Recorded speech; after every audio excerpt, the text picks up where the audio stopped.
Okay, now let's go ahead and test the pH of each of these drinks. Now the pH is done where we use actually pH test drops. And these test drops are actually the same drops that you would use to test the pH in a pool. And we're just going to put 4 drops into each of these glasses. Now the pH scale ranges from 0 to 14. And what you want is you want to be on the high side. You want to be as high as you can get. You don't want to be on the low side. So we're going to go ahead here. We're going to stir these up. We're going to stir up this first one here, the Sprite. And you can see on the, basically on the low side of the pH scale, you've got very, an orangish color, which is what you don't want. You get into here to the vitamin water. I thought vitamin water was supposed to be good for you. Well, it's got a very low pH to it. We get in here to the reverse osmosis waters. This surprises a lot of people when they actually see this reverse osmosis water. You go to the store and you buy these bottles and you think that it's really good for you, but yet you can see it just doesn't have that much of a pH value. Now this last glass, this is the tap water.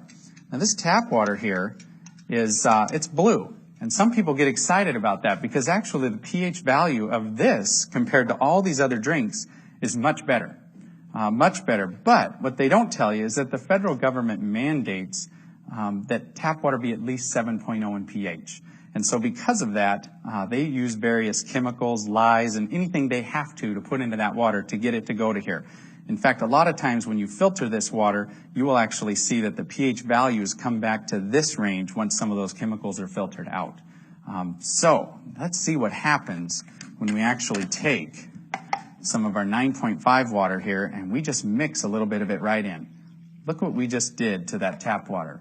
We changed that tap water and we took it from an acidic, or actually it was a somewhat neutral state, to a very alkaline state. We're going to do the same thing over here to the Aquafina, and it very quickly turns purple. You can see that. Here we go again.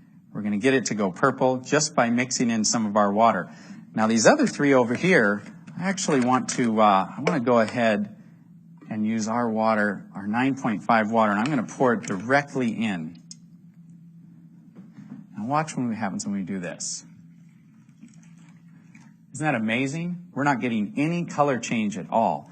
In fact, if I go over here, we're not going to get any color change in either of these drinks. They are so acidic that it's actually going to take anywhere from 25, 30 cups of our water, of 9.5 pH water, when we mix it into these other waters, or these other drinks, to actually get it to go neutral. In fact, I'm going to show you that because this is so potent. I mean, look at this soda here. This soda is so potent that if we just take a tiny bit and put it right into one of these cups, it immediately takes away the alkalinity of these. I mean, take a look at that. It is just, it's absolutely gone. And so very, very quickly you can take an alkaline substance and turn it into a very acidic